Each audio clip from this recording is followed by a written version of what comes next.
Yeah, his opening story in the book is pretty spiffy about how he's at one of the Greensboro golf courses. I reckon the big dog thing in the middle of town, and he got irritated and like hammered the green. And his father kicked him off the golf course, and he had to go apologize to the pro at the clubhouse. Yeah, his dad made him go apologize. Yeah. So, as you observed yesterday, or you observed, it's not just about golf. It's about a whole bunch of other things. It's about a whole bunch of things. He has a very interesting way of kind of bringing that together. He kind of sets you up with this thing where you're kind of just starting to read a story. He does the same thing in his O. Henry articles, where you're just kind of reading an article, and then it's like, oh man, this ain't just an article. This ain't just a story. This is like, he gives you kind of a 1-2 punch. And you kind of have to like back up. And you're like, I always stop reading for a second, and I have to reread the part where it changes, because I'm like, is that really just, wow? Yeah. We're going somewhere else with this. And then his nickname for his dad after that was Optimist. Optimistic. Yeah, the Optimistic. That's it. Yeah. It's funny because that's the transition you're talking about. One of the things that we're trying to create with this, or one of the things that people who really love to read, there's magic that occurs when all of a sudden you find an author who speaks to you. And that's what we're trying to pull together. We're trying to bring people who can create that magic for readers. If you're just joining us, my guest is Steve Colyer. We are talking about the Greensboro Bound Literary Festival. Steve, thank you so much for being with us. Thank you so very much for doing this. All right. Well, this is very cool. Tell me about the Greensboro Literary Festival. Sure. We began in really January of 2017, and a question was posed to the owners of Scuppernong Books.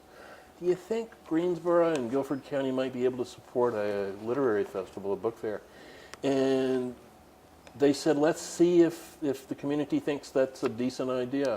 And so in early February, they pulled together a focus group at Scuppernong Books. And the initial reaction of the some 30-odd people who appeared at that first meeting, they said, yeah, this is an idea worth exploring. So we continued to explore. And as time has gone on, we formed a nonprofit organization, the Greensboro Literary Organization, which is executing Greensboro Bound, and have put together a festival that will occur in May 2018. It is going to have some 65 authors as it stands right now.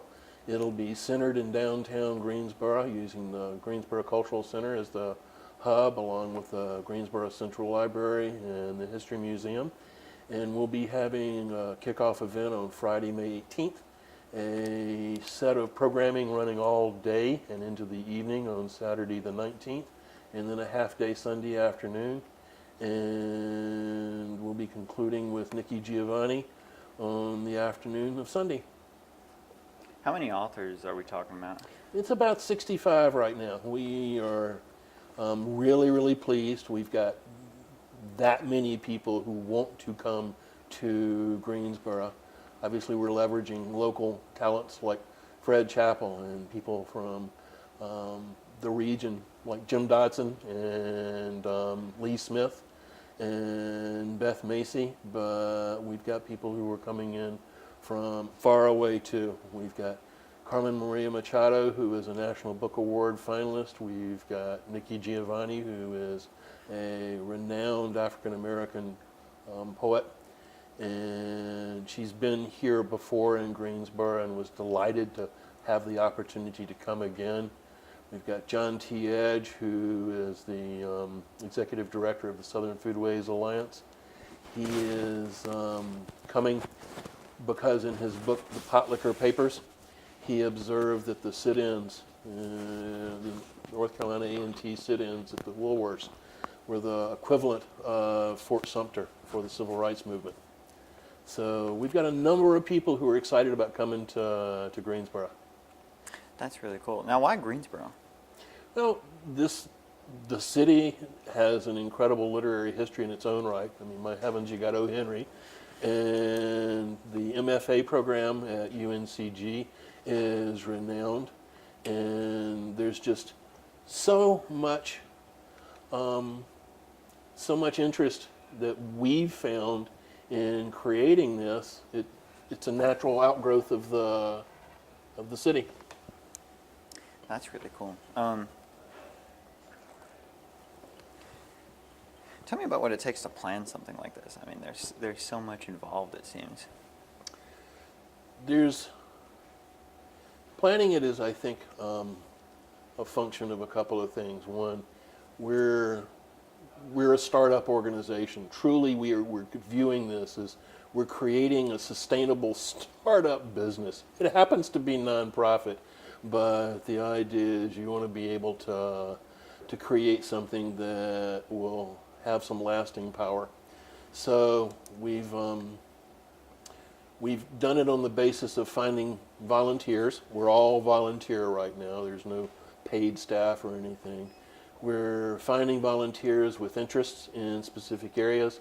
We're trying to match people's interests and their strengths to what we need to get done. We've ended up with kind of a de facto structure of we have 11 committees and 11 leaders of those committees who are doing one thing or another that's material for the execution of the festival. And it ranges from finding the location and nailing that down and doing all the I dotting and T crossing to, most importantly, finding the authors, getting them here, getting them excited about what's going on, and then working with them while they're here, to things as finding housing for the authors. Where are they going to be? And we've got some other things that we're doing. We've got a program that is working with Guilford County Schools that is really, I think, quite remarkable, and then we're really, really proud of that. So we've got these 11 committees. We've found passionate volunteers, and that, at the end of the day, is how we're executing. That's really cool. Tell me about the selection process for the authors. Sure. The authors come in really kind of like two buckets, if you will. There are authors that are on tour, and by that we mean these are folk who have released a book and have they're now being pushed, if you will, marketed. Their book is being marketed, so they're out going across the face of the nation trying to sell their book. And so we've got a number of individuals who we've identified that are on tour, that are excited about coming to Greensboro, and that's a set of authors. We've then got a set of authors that are regional, local, and are interested in, and love Scuppernong and love indie bookstores and love the notion of being a part of an inaugural literary festival. And so that's the Lee Smiths of the world, the Bess Matheys of the world, the Jim Dodsons of the world, the Fred Chappells of the world, and they're coming. And then we've got a, I don't want to say competitive, but it is kind of competitive. We've got people who have submitted their work for review. The kind of like gates are, if you're a published author, not self-published, and you have been reviewed by someone, then please submit your work, and we'll look at your work in comparison to other people who are submitting the same way. And roughly 25% of our authors are coming in that channel. That's pretty cool. It's pretty tough being an author, I would imagine. It's a world I don't know. I've never had the chutzpah to walk out and try to write something. I've never felt the compulsion to write quite the way people are, and I think that's my understanding is if you have an absolute need to get it down on paper, then that's what drives an author. I ain't there yet. But that's really cool. I'm sure this is very helpful for authors like that who want to get their name out. It is. One of the things we did very early on is we created a survey that we put out through as many possible channels as we could. And what we were looking to do is figure out what is it that prospective attendees of this festival, who would they like to see, what would they like to hear about, and what do they read? We found some other things, but those are kind of like the big three. And out of that process, we identified like the most beloved author out of the people who were completing the survey was Lee Smith. So we told Lee Smith, hi, you're the most beloved author out of our people we've surveyed, and that's why she agreed to come. We've also got a number of topics that emerged as things that people wanted to hear about. So, for example, what is your inspiration? How do you write? What is your specific writing process? All of these kinds of things. We're putting together panels that will occur over the weekend of May 18th to 20th, and that will be the content of some of these panels. What is your inspiration as an author? What is your day in, day out writing process? Whatever it might be. We've also gotten a lot of interest with what I would consider to be technical things. How do you find an agent? How do you self-publish? What are the challenges of self-publishing? How do you find a publishing house? We've built year-round programming, and so not everything that we're going to do is going to occur in 3 days in May.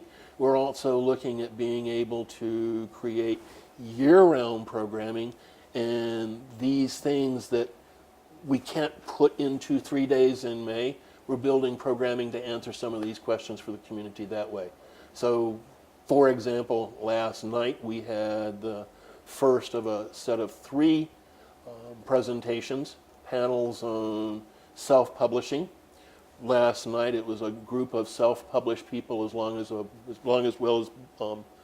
bookstore, Scuppernong, Steve Mitchell and Brian Lamkin, talking about, if I'm going to self-publish, how do I self-publish? What do I do? How do I interest bookstores? In March 21st, there's going to be a second part of the series, and it is going to focus on, I'm the press, I'm going to help you publish your book. What am I looking for from you, an author? What are the kinds of things I want out of that relationship, and how can we both make money selling your book? And then the third piece of that is going to be on March 21st, and it's going to be the notion of what is the larger community of people who are trying to get books sold, trying to get their message out into the marketplace or out into the community. Once again, if you're just joining us, my guest is Steve Colyer. We are talking about the Greensboro Bound Literary Festival. How did you get together with Scuppernong Books and Sure. Brian and his folks? I believe in my heart of hearts that indie bookstores are one of the great treasures of the United States. And so I lived in Miami before coming here for 21 years and fell in love with Books and Books, which in a 2016 book was named one of the best 100 bookstores in the world. It's got places in Paris and all kinds of locales throughout the world. And this was considered to be one of the best 100. Well, when I came to Greensboro to live, I discovered Scupp and fell in love with it. And actually, it's interesting to me, Scuppernong Books in downtown Greensboro, North Carolina, has more of a plays more of a central role for this community than even Books and Books does in Miami. It's a remarkable, remarkable resource that we got here, and what Brian and Steve and Dave and Deb White, who are the owners, Why have is that, created. do you think? Probably 3 things. One is that, again, I think you go back to the literary history. There's something there, baked into the DNA, for heaven's sake, maybe. I think the second thing is the MFA program, and there's enough diversity created there that you get people who are into the kinds of things that are represented by an indie bookstore. And then the last thing is, this is a unique environment. It's a wonderful old building that's been renovated, and any place you can go touch books, it can't be all bad. So, I mean, I've never been able to do Kindle because I want to flip that page. There is something different about flipping the page. Yeah, it really is. What do you love about reading? You obviously are a lover of books? What attracts you to reading? I think it's a way to continually learn. I joke that I think I fell in love with books because of my mama. She would, she'd read to me when I was a kid, and right before going to bed, and she'd get Daniel into the lion's den, and then she'd say, well, it's time to go to bed, and I'd have to figure out what happened thereafter. So I'd have to learn how to read to get Daniel out of the lion's den.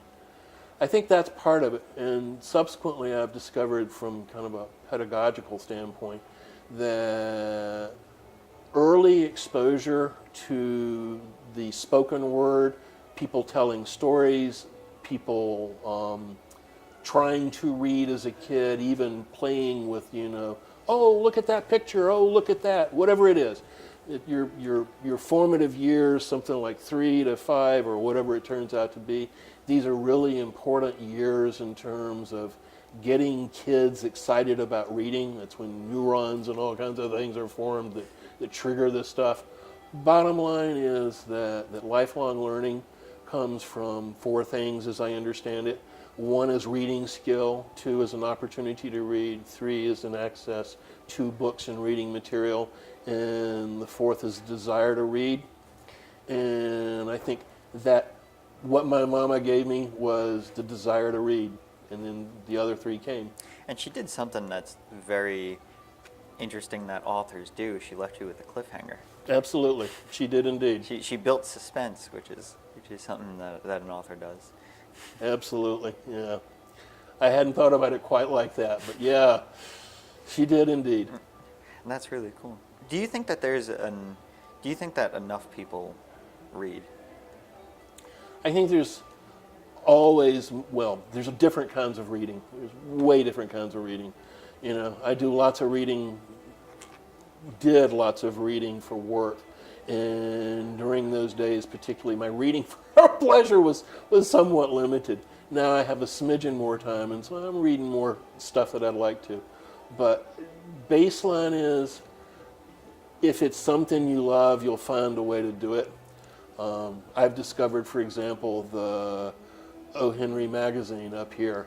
That's the best free magazine I've ever seen in my entire life because it is incredibly literary. They've got remarkable writers who are doing stuff regularly in the magazine.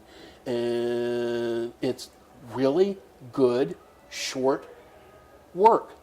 Nonfiction or fiction, whatever it turns out to be. It's a remarkable magazine. So it's I think your kind of reading is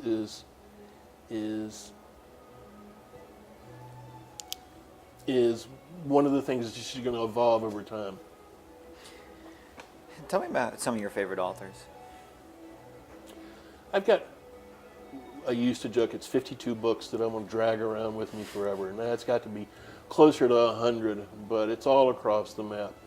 I am originally from South Carolina, so I am ed up with Southern literature, and there are a number of folk that I adore that are Southerners. Pat Conroy, also South Carolinian, or lived most of his life in South Carolina. But it's all across the map. Tolkien trilogy is one of the things that I've most adored. Philip Pulliam has a trilogy, his Dark Materials, that impress me. I've got a number of books on history of one kind or another. Again, I've got business books that I absolutely adore. Jim Collins' Good to Great is kind of like a manifesto on how to build a business and do it somewhat right. And so there's just an array of things that I found that I absolutely adore. And narrowing it down to one author, every time I think about that, I'm like, I can't get there. Give us a recap. Give us a review of Greensboro Bound. Sure. Greensboro Bound is really geared around 3 notions. The first notion is that we want to bring readers and writers together because magic occurs when you get readers and writers together.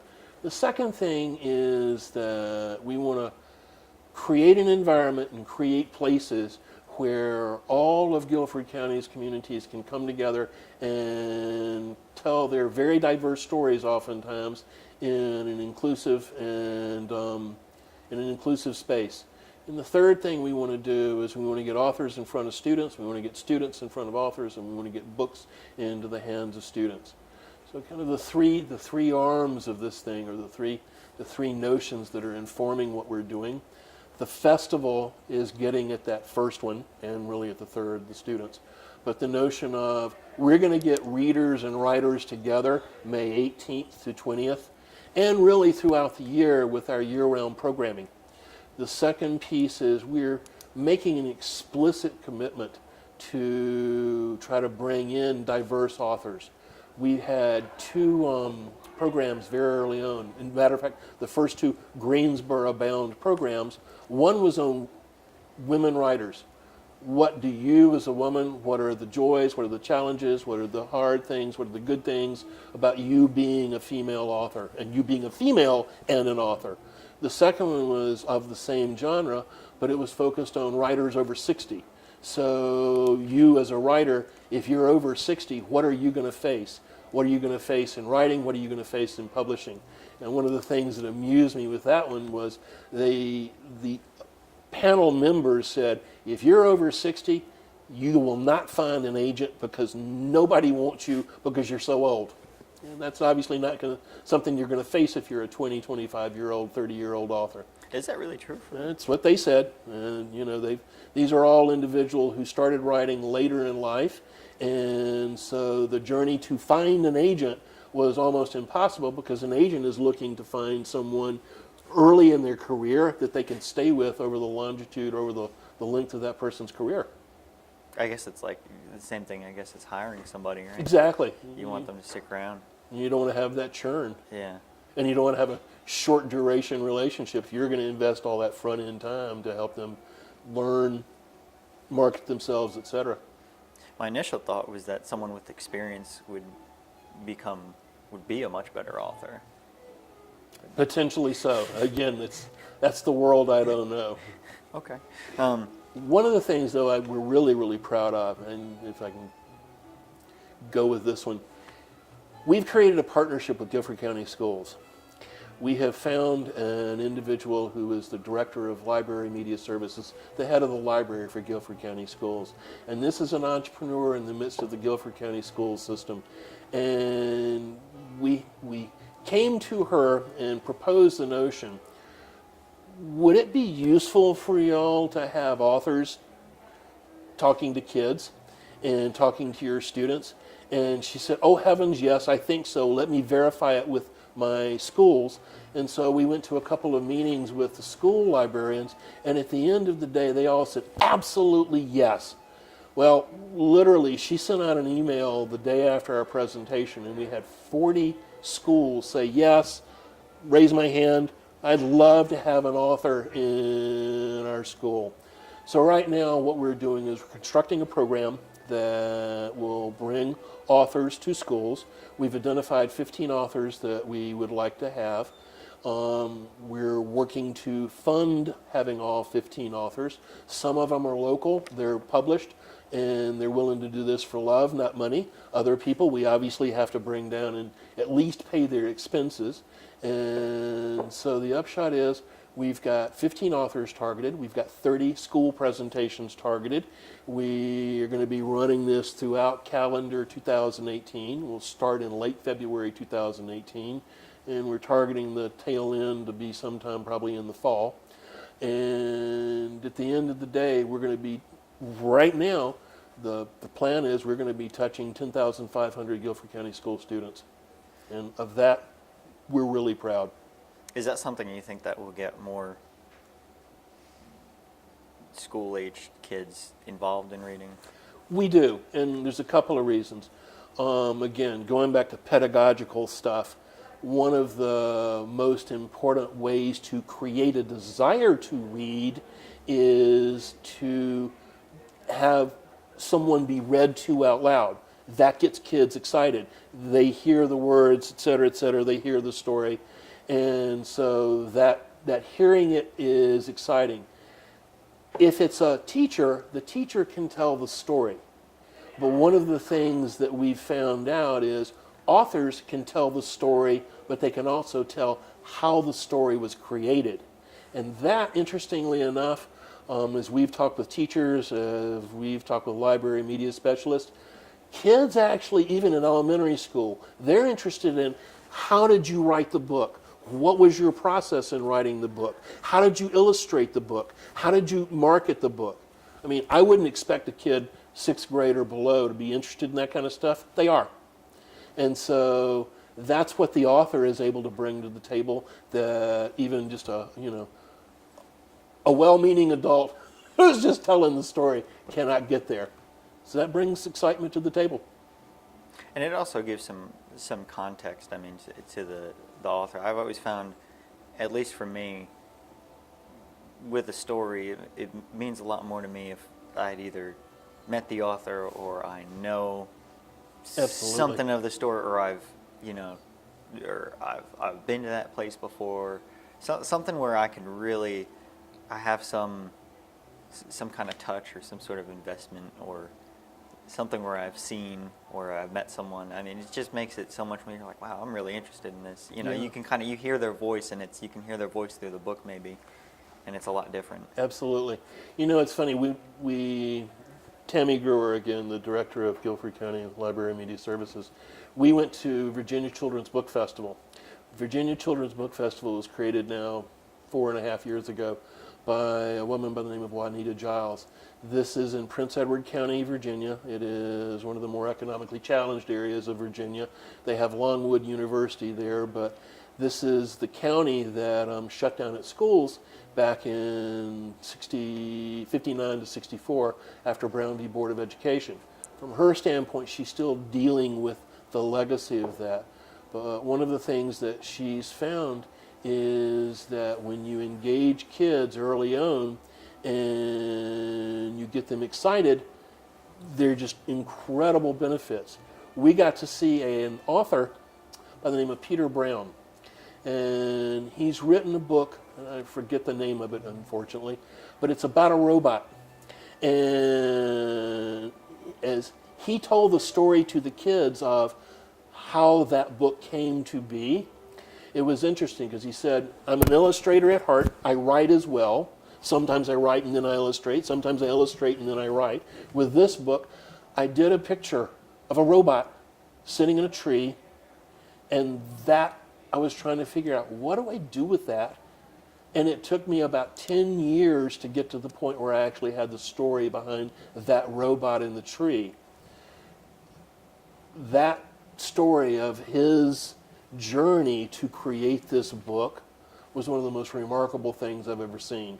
And again, it engaged the students who were there. They were 5th grade to 7th grade students, and they were all enthralled. And they were also asking, so like, how, what all did you do while you drew the picture in like 10 years ago, and it took you 10 years to publish? What were you doing in between? And he told the story of all the other books he had written, all of the other things he had done, and the kids were enthralled. As you mentioned earlier, those are very insightful questions for kids of that age range to be asking. Yeah. And you also mentioned earlier, I heard you and Brian talking before we started this interview, was that when you have illustrated books, you get a whole family involved. One of the things that we're learning from Juanita, one of the things she's learning, and I think this woman is a walking best practice, is that YA, young adult, and middle grade books and graphic novels, they all pull the family together. So I read YA stuff. I mean, just because the words aren't quite as long doesn't mean the story isn't good. Indeed, sometimes the story's remarkable and you get drawn into that world, whatever it might be. So we've found that YA middle grade authors, they can be incredibly, incredibly engaging for the entire family. She, in Virginia, has now created her third day of her festival, and it's all about the family, it's all about graphic novels, it's all about YA middle grade books. And that, over the space of time, is something we probably will hope to emulate in some form, fashion, or another, because it becomes not an event for kids and an event for adults, it becomes a family literary event. That reminds me, I was down at the Y, and me and my wife, we go swimming there, and I was waiting for her and her friend to get done taking a shower after they were done changing, and I was sitting there, and they have a little free library there, and I picked up a book I read years ago, and it was a YA book, and it was The Red Badge of Courage. Absolutely, yeah. And I was like, okay, cool. And so I started reading it, and I couldn't put it down. I mean, it was just, like you said, it's one of those things. It's when you find something good. I mean, it's there, and it was good. I enjoyed it. Absolutely. It's funny, one of the things that I have these things like the best opening sentence, the best opening paragraph, the best opening chapter. And it's intriguing. I'm excited. Fred Chappell will be a part of Greensboro Bound.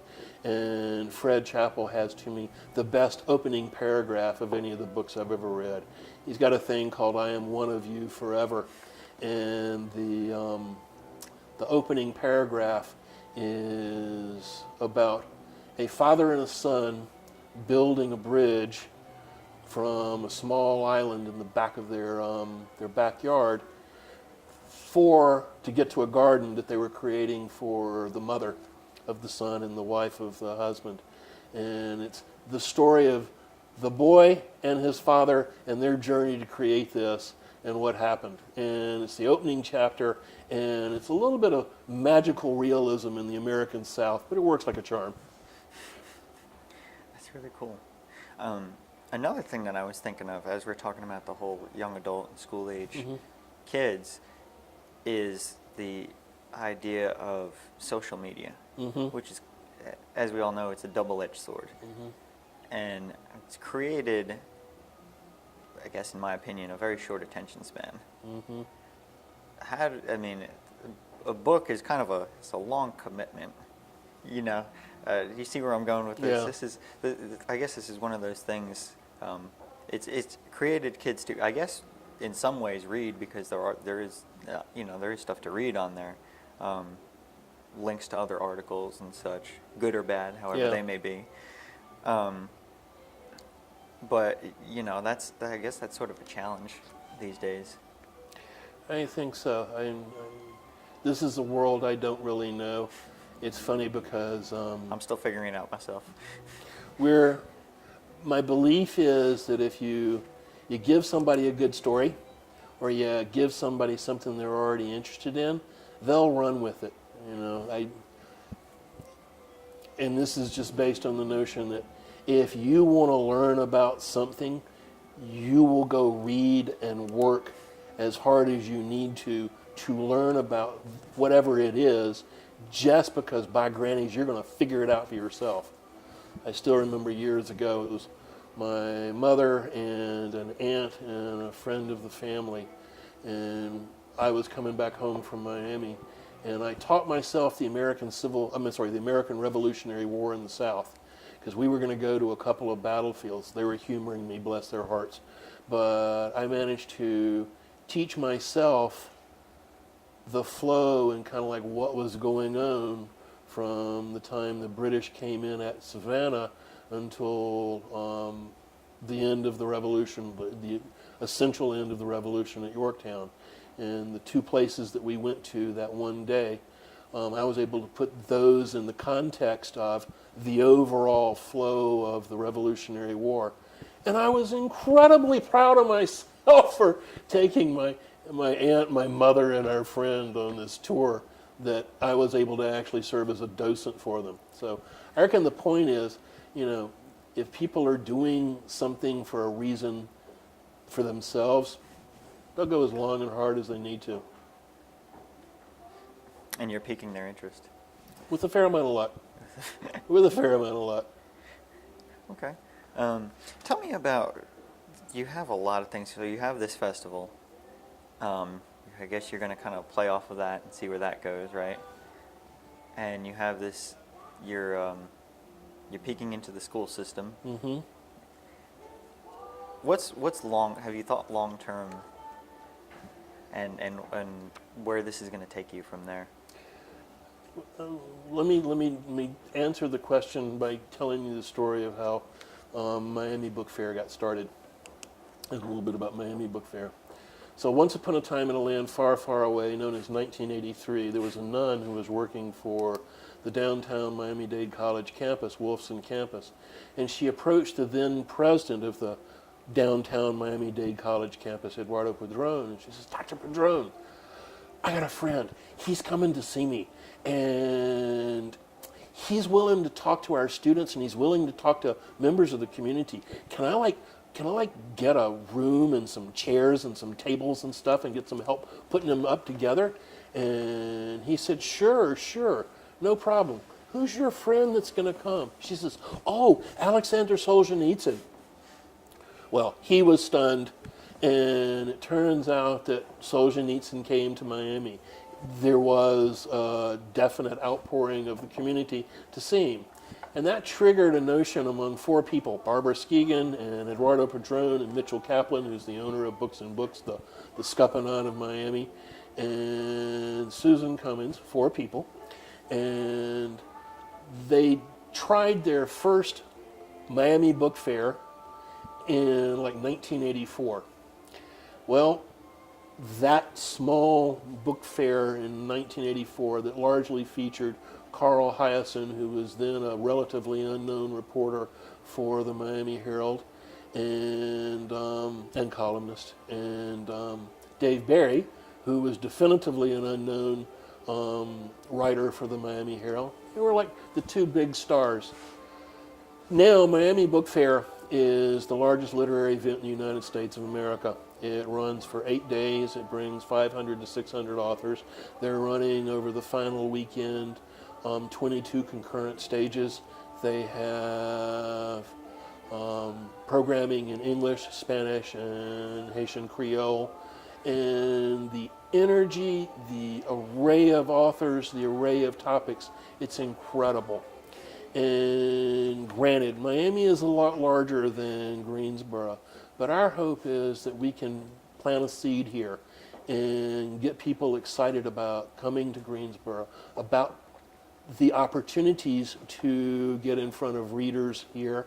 And of course, from an author standpoint, they want to sell books, get enough people here to actually make it worthwhile to bring world-class authors here on an ongoing basis. And I will tell you, the partnerships that we've already formed have been remarkable. The thing that is amazing to me is how engaged this community has become in trying to help bring this thing to realization.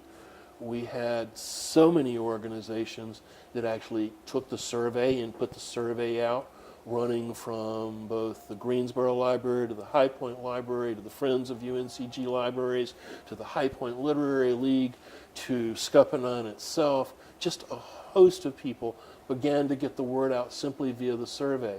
We've then found over the space of time funders who said, "Yeah, that's a really good idea. I'm actually willing to give you money to bring this thing to fruition." That's the key right there. Huh? That's the key right there, isn't it? It's one of the keys, absolutely. And so, the first person to do that was Ty Buckner of the Guilford College Brine series. He was in an informal conversation between the January 19th initial conversation and our February 12th focus group. He and Brian were at a board meeting for something, and he says, that's a good idea, Brian. I think we could support that. So lo and behold, they did. And then we've had a host of other sponsors, UNCG Libraries, North Carolina A&T State University, the Edward M. Armfield Senior Foundation, Tannenbaum Sternberger Foundation, the Weaver Foundation, on and on. These are all, to me, reflections of the commitment of the community to bring this thing to fruition. And it's just been a remarkable journey to me, marked by the ongoing kindness of strangers, because they don't know me from Adam's house cat. But again, I think the fact that you've got a scupping on books involved with this thing, we're doing something that is apparently good for the community, and kind of like you're like, yeah, we can get behind that. So. You brought up another one. That's another really good one. Well, it's really a play, but Streetcar Named Desire. Yeah. That you cited there. Kindness of strangers. Is that where that came from? Yeah, I can always. I never knew that. That's like the last line in the. Really? Yeah. Learn something every day. I've always depended on the kindness of strangers. I love it. Did you think that this was gonna go as far as it has? I thought it could go as far as it. Well, yes and no.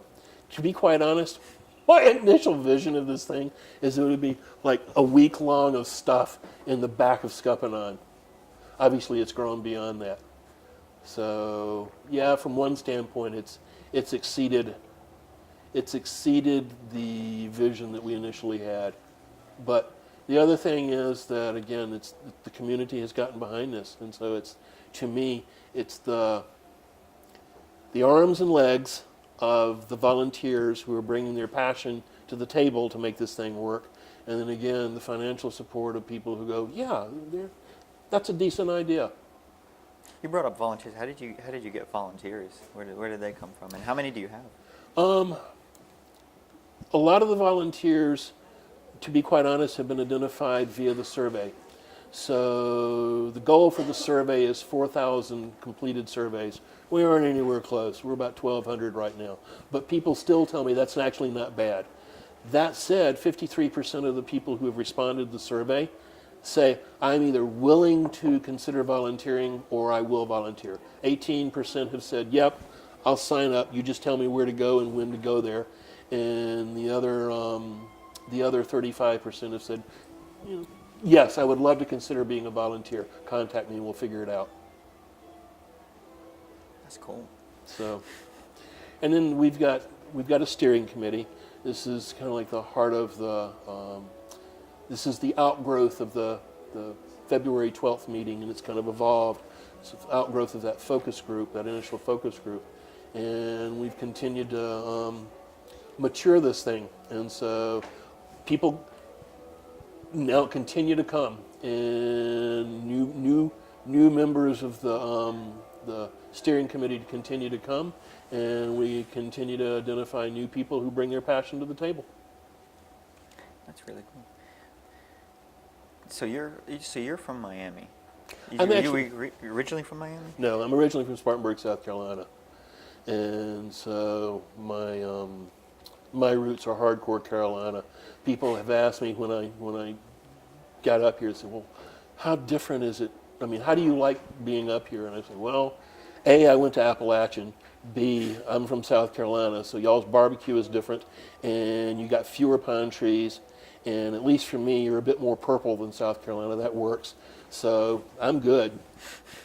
I can tell Southern jokes, and people don't look at me like I got two heads. Tried that in Miami, and it just doesn't work. Play the same. It's funny because you don't really think of Florida as really the South, but I mean, in a way, it kind of is. Well, there's an old joke that in Florida, the further north you go, the further south you get. And that actually is pretty much dead on. They also joke that Miami is the sixth borough of New York. I think that's apt, but yet once you start, you get up to Hendry County, Glades County, by grannies, you're back in the South. So you said your wife brought you here, right? Yeah, my wife is the COO right now of an international furniture manufacturer that has its operational headquarters in High Point. And so she was here, and she really decided at the end of the day, being a New Jersey American, that she liked the Carolinas, and she really liked the idea of being in the Piedmont Carolinas, or the Carolina Piedmont. And I'm like, okay, cool. If we can find a house, then I'm willing to abandon the warmth of Miami and the absence of winter. And eventually we found a house and we moved up, and so she's warm and fuzzy and I'm warm and fuzzy. Again, Eastern North Carolina barbecue and access to Eastern North Carolina barbecue is kind of like the sine qua non of existence. It's a good thing. I didn't realize actually until we had I believe it was barbecue festival that was here, how different and how hardcore barbecue can get. Because where I'm from in Jersey, I mean, it's pulled pork. Yeah, no, absolutely. Down here, it's a serious thing. Absolutely, absolutely. Yeah, as a matter of fact, the only thing I don't think we're going to be able to get to, so I kept joking very early on that the reason I wanted this thing to occur is so I could meet John Shelton Reed. He is a professor at the University of North Carolina, Chapel Hill. He's written a book called, well, he's written a couple of books, more than one, but he's written 2 books on barbecue. One is called Holy Smoke. It's an exploration of the nuances of North Carolina barbecue. And I've got kind of my own little baby bucket list. He has 10 restaurants in there that he considers to be the creme de la creme of North Carolina. And so I'm, by granny, is going to go see these 10. And he also, for the Savor the South series, wrote a book on barbecue. And again, he tells good stories. He makes me laugh, and he's erudite. So he's a good author. That's interesting. Now you said you went to Appalachian, right? I did. What did you study there? Like you, I was firmly convinced that I was going to be a history teacher. I went there fully expecting to be a high school history teacher somewhere in the Carolinas, and then ended up doing a degree in philosophy and then a double major in psychology. And That's a turn. yeah, well, whatever, you know. Didn't get and then managed after an abortive foray through law school, flunking out by 18 thousandths of grade point. I ended up in business school and enjoyed it thoroughly, and ended up being in business-related stuff. Got a master's in business, and ended up being in the business world for most of my career, doing a lot of international business stuff, and working with AT&T International, and working China, working Latin America, concluding my corporate career as the regional marketing director for Latin America, and then working in Miami with Miami-Dade College, and serving as a full-time faculty member there, working in a consulting role, helping build an entrepreneurship program, and so, odds and ends. Never getting close to teaching history. All right, so now you're here in Greensboro. What do you love about Greensboro? I think there are 3 things that I love. One, this is home. When I first got here, and it's home. I mean, it's hard if you're a native Southerner and you've spent most of your life away from the American South, and all of a sudden you come back to the South, then you're coming back home. And that, for me, I'm coming back home.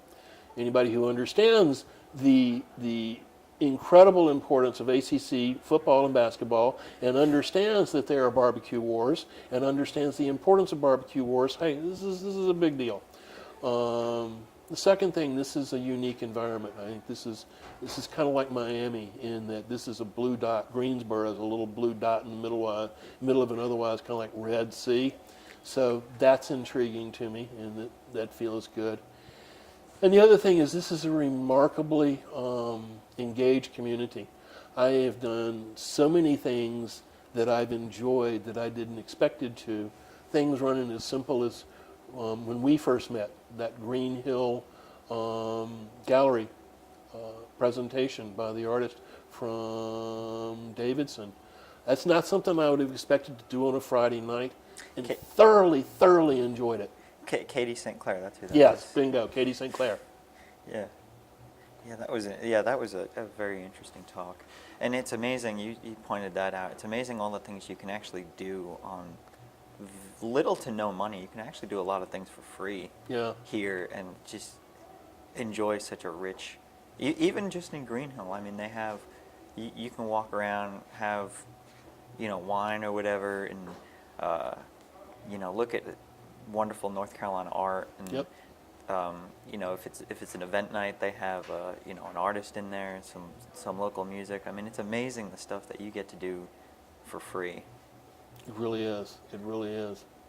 And the other thing that I've discovered that is a lot of fun is this is a cool downtown. I mean, I'm still a little amazed at the distinctions between High Point, Greensboro, and Winston-Salem. I think the triad is a good marketing idea for somebody on a regional basis, because each of the towns is really, really different, and each of the towns has its really unique feel, and that in its own right is kind of cool too. I've spent more time in Greensboro, I think, than anything. I have to. Thanks to this place. Very early on when for years and years and years, I got the New York Times Sunday edition, and when I was coming up here to be with my wife, well, I was in Miami and she was up here, and I would come up here and stay for a period of time. I had to find my source of the New York Times, and so I discovered this little indie bookstore in 304 South Elm in Greensboro, and I called up and said, "Hey, I'm going to be coming up and staying for a couple of weeks. I've got a couple of Sunday New York Times I'd like to get. Can I get it from you?" And they said, "Yeah." And so that introduced me to Scuppernong. And again, I love indie bookstores, and I love this indie bookstore particularly. So That's it. What about the New York Times intrigues you? again, actually, it's the literary section. Now, that's what I get the bloody thing for, because again, it's a way for me to keep up on books, and it's kind of, and it's also sometimes it's very interesting. I'll see something that the reviewer just takes apart, and then I'll go, okay, can it really be that bad? So in any event. You want to test the waters on Test that. the waters. Can it be that bad? What's your take on that? I mean, that is speaking of, that actually plays into a lot of the writing and the author thing that we're talking about here. That's kind of the living paper is kind of a dying industry in one way or another. Mm-hmm. What's your take on that? I don't know what the future of paper will be. I know I love it, and I don't think it's going to die before I die, so I'm good to go. Meanwhile, back at the ranch, one of the things I think they found over the last few years is that while overall book sales might have declined, and you look at the demise of Borders and stuff like that, and Barnes and Noble is a hurting puppy. Indie bookstores, meanwhile, are gaining ground, and indie bookstores are increasing their ability to be economically viable. And I think it's because they serve a local, unique need for the community, and they're attached to the community in a way that's different from a national chain, whatever that national chain might be. And now there's only one, for heaven's sake. But that indie bookstore, like this place, it's a place for people to come. I look at the array of programming that they have here, use this physical space as an asset. They host Unitarians, they host drag queens, they host just everything in the world, and it becomes a place for the community to gather. And oh, by the way, you're surrounded by books. Yeah, we've shot plenty of events here. I've been to quite a few events here, with and without the camera. I dare say, yeah. And it's a really cool gathering place. It was funny you mentioned that the big bookstore is struggling. 10 years ago, it was the other way around, wasn't it? It was, I think. I mean, maybe everybody was struggling then, but I think my understanding is that indie bookstores are beginning to find their sea legs and beginning to grow again. And again, I think the only big player is Barnes and Noble. So they're a hurting puppy. They are.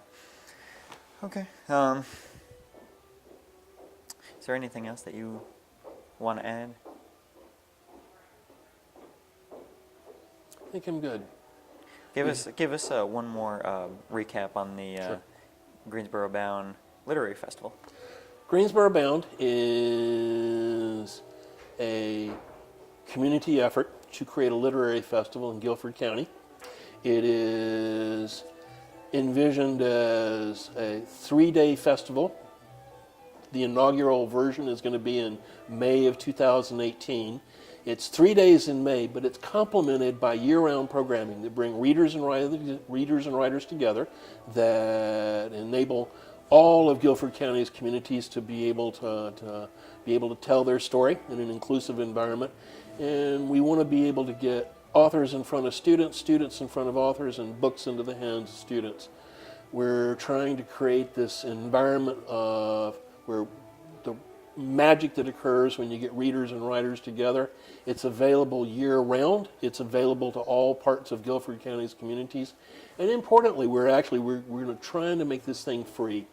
We're trying to make it no cost to low cost, or low cost to no cost for the attendees. And with now 65 authors or thereabouts scheduled to be here in May of 2018, we're well on our way to actually creating something, I think, of long-term value for Guilford County and for Greensboro. That's really cool. I appreciate having you. Thank you so very, very much. Ladies and gentlemen, Steve Colyer, Greensboro Bound Literary Festival. Take care.